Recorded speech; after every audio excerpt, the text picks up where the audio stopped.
लगा लो, कब्र तुम नहीं खोद पाओगे। ये देश की शक्ति, आशीर्वाद रूपी कवच, माता और बहनों का मेरे प्रति जो भाव रहा है,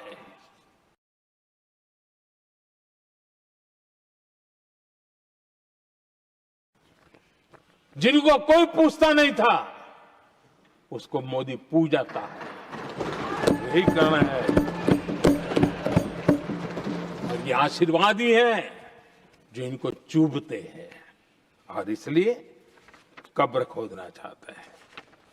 आदरणीय सभापति जी,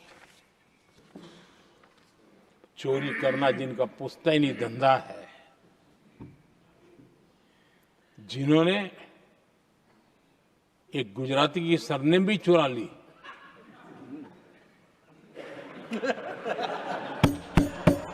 महात्मा गांधी की सरनेम चुरा ली,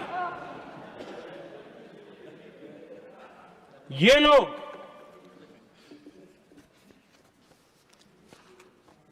और देश की जनता इतनी समझदार कि ऐसी पटक देती है, ऐसी पटक देती है लोगों को। आदरणीय सभापति जी, हम एक विकसित भारत का सपना लेकर के चले, और आज वो सपना देश के लोगों की ऊर्जा के कारण संकल्प में बदल चुका है। आज कहीं पर भी जाइए, हर कोई ये कहता है कि 2047 तक विकसित भारत बनना है, और मैं हैरान हूं,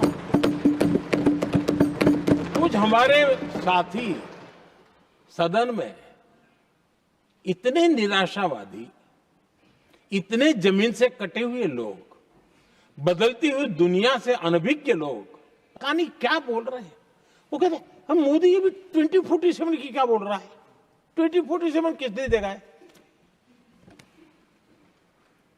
हमारे देश के लिए, आजादी के लिए जो लड़ते थे, जो फांसी के तख्त पर चढ़ जाते थे, जो लाठियां खाते थे, गोलियां खाते थे, जो काला पानी की सजा के लिए अंडमान निकोबार की सेल्यूलर जेल में जिंदगी बिता देते थे, लक्षाओं जी नौजवान अपने पढ़ाई का, भविष्य का सोचे बिना, कोई परवाह किए बिना सिर्फ देश के लिए सोचने के लिए निकल पड़े थे। क्या उन्होंने कभी ये सोचा होता कि यार हमारे कालखंड में तो आजादी मिलेगी नहीं, कि मैं क्यों करूं?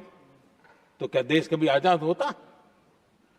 ये इतने निराशावादी लोग हैं कि जब मैं डिजिटल इंडिया की बात करता था, मैं फिनटेक की चर्चा करता था, मैं यूपीआई की बात करता था, तो ये कहते थे अरे इस देश में गरीब आदमी मोबाइल फोन पर कैसे पैसों का कारोबार करेगा? 3 साल के भीतर भीतर देश ने दिखा दिया ये हो सकता है। और मैं हैरान था जिस दिन ऐसा भाषण संसद में हुआ, देश का मीडिया भी, मैं भी, ऐसे लोग, उनकी जो इकोसिस्टम है वो नाच रही थी कि देखिए मोदी को तगड़ा जवाब दिया। मोदी ने जवाब नहीं दिया। आपके हाथ में मोबाइल फोन जब यूपीआई से चलता है, काम करता है ना, तो जवाब अपने आप मिल जाता है।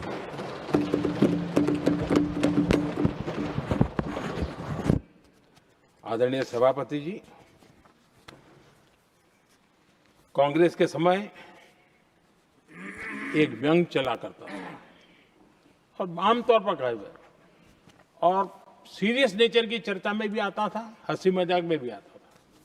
इंडिया मिस द बस, ये कॉमन वर्ड हो चुका भाई, मौका गंवा दिया, बाजी हाथ से चली गई। इंडिया मिस द बस, ये हमेशा होता था। आदरणीय सभापति जी, आज भारत कोई बस मिस नहीं कर रहा है, आज भारत काफिले का नेतृत्व कर रहा है।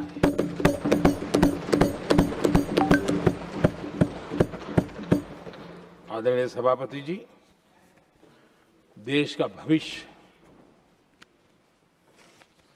उज्जवल बनाना है, वर्तमान भी उज्जवल बनाने के लिए अविरत कार्य करना होता है। हम विकसित भारत के सपने के लाइट में 5 वर्ष की योजना बनाते हैं और हर वर्ष का बजट बनाते हैं, और हम दिशा तय करके चलते हैं हम, क्योंकि हमारे लिए अगला चुनावी लक्ष्य नहीं होता है। हमारा लक्ष्य है 2047 विकसित। अरे चुनाव तो आएंगे जाएंगे, मेरा देश अजरा अमर रहने वाला है और हम देश की युवा पीढ़ी के हाथ में समृद्ध हिंदुस्तान देने का सपना लेकर के चले। जिन बच्चे जो आज जो घर में बालक है ना, उनको भी मैं देख करके कह सोचता हूं कि मैं इसके हाथ में ऐसा हिंदुस्तान दे करके जाऊं ताकि हमें अपने काम का संतोष हो। 2047 क्यों 2047 क्यों ये बातें करते हैं। आदरणीय सभापति जी, आज जिस प्रकार से हम इनिशिएटिव लिए, चाहे स्पेस हो, साइंस हो, टेक्नोलॉजी हो, समंदर की गहराई हो, जल थल नभ अंतरिक्ष, हर क्षेत्र में नए संकल्प, नई ऊर्जा, नए कदम और नई सिद्धियों को लेकर के देश आज आगे बढ़ रहा है। हम ग्रीन हाइड्रोजन पर काम कर रहे हैं, हम आने वाले युग को समझ पा रहे हैं।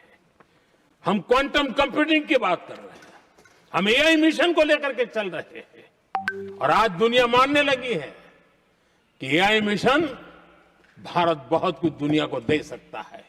ये विश्वास आज दुनिया में बना है। आज दुनिया में क्रिटिकल मिनरल, रेयर अर्थ राजनीतिक हथियार बन गया है। हम उस पर फोकस कर रहे हैं ताकि कभी भारत को किसी के पास हाथ फैलाने की नौबत ना आ जाए।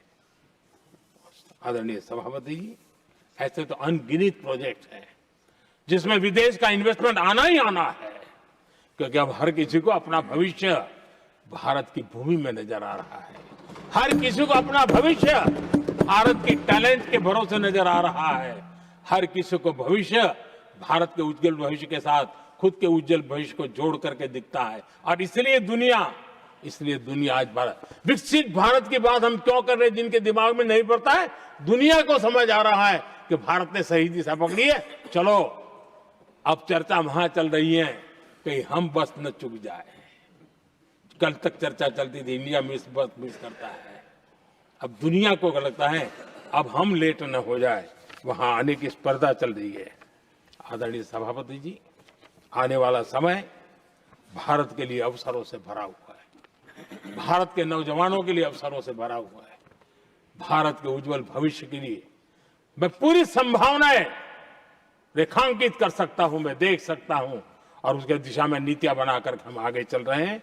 हम इसको और मैं चाहता हूं, मेरे देशवासियों को निमंत्रण देता हूं और मैं देशवासियों को आज सदन से भी कहना चाहूंगा, मैंने मन की बात में भी इसका उल्लेख किया था, मैं यहां पर सभी माननीय सांसदों से भी कहूंगा कि आप भी अपने अपने क्षेत्र में ऐसे लोगों को बताइए, जब दुनिया भर में इतने अवसर पैदा हुए हैं, उसको स्थायित्व तब मिलता है जब हम उत्तम प्रकार की चीजों को लेकर के जाए, हम क्वालिटी को कॉम्प्रोमाइज न करें।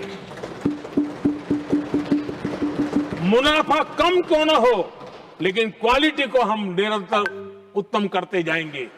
इनोवेशन करना पड़ेगा, करेंगे, रिसर्च करना पड़ेगा, करेंगे, प्रोडक्ट में मटेरियल बदलना पड़े तो बदलेंगे, लेकिन हम दुनिया में क्वालिटी की दृष्टि से उत्तम हो, तब जाकर के जो आज राजनीतिक दृष्टि से जो निर्णय होते हैं उसका बेनिफिट लेने के लिए हमने पीछे नहीं रहना चाहिए। मेरे देशवासियों से मैं आज यही आग्रह करूंगा कि आप क्वालिटी के विषय में मेरा साथ दीजिए, क्वालिटी में कॉम्प्रोमाइज ना करिए।